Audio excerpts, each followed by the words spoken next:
What up and welcome to Rama Screen YouTube channel, and here's my review of Netflix new animated movie, The Monkey King. Let's rock this. Ah yes, Monkey King.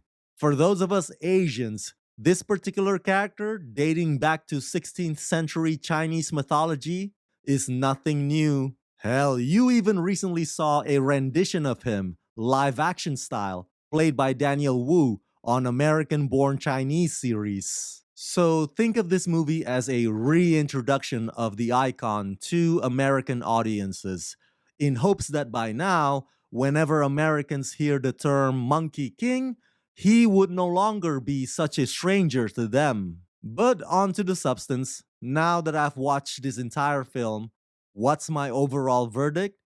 The Monkey King is pretty rad, but it has its shortcomings. Some of its midpoints are a bit clunky, and the animation quality is pretty basic, although the character designs and the visuals that are rooted in Chinese culture are quite outstanding. But the action and the humor are fun, and I really like that this is a narcissistic hero versus narcissistic villain fight.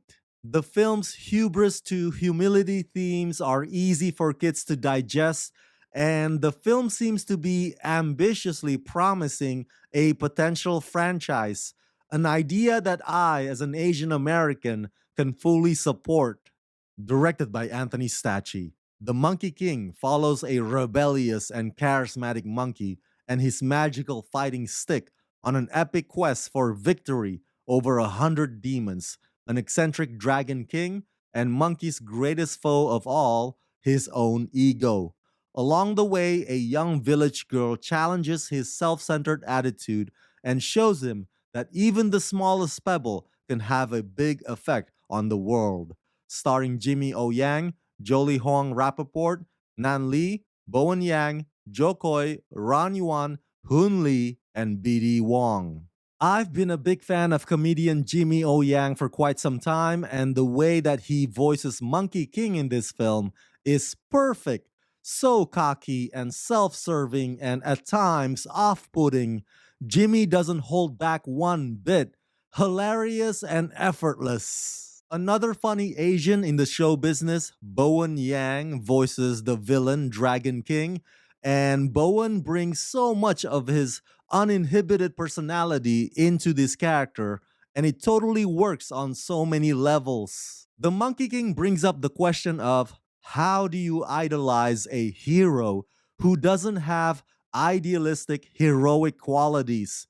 And that's where the comedy also lies, because just when you thought his ego couldn't get any bigger, it really can.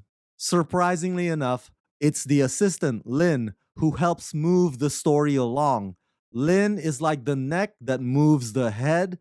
If Lin's arc was not part of the equation, the story probably would have run thinner and shorter, which would not be a good thing. The part that I think is a bit shaky, so to speak, well, without spilling too much spoilers, the movie has a moment that is psychedelic, for lack of a better word. Some of the story's turn of events also feels a bit too convenient, like when Lin pulls a fast one on Monkey, and sometimes the action feels repetitive, and the whole magical stick as the object that's being fought over just doesn't seem all that enormously significant after a while. So it's these little things in the plot along the way that make you say, yeah, that could have gone a bit better than that. But with that said, the dynamics between the characters are enjoyable and amusing, and the film has this awesome heavy metal theme song that's so catchy it stays in your head.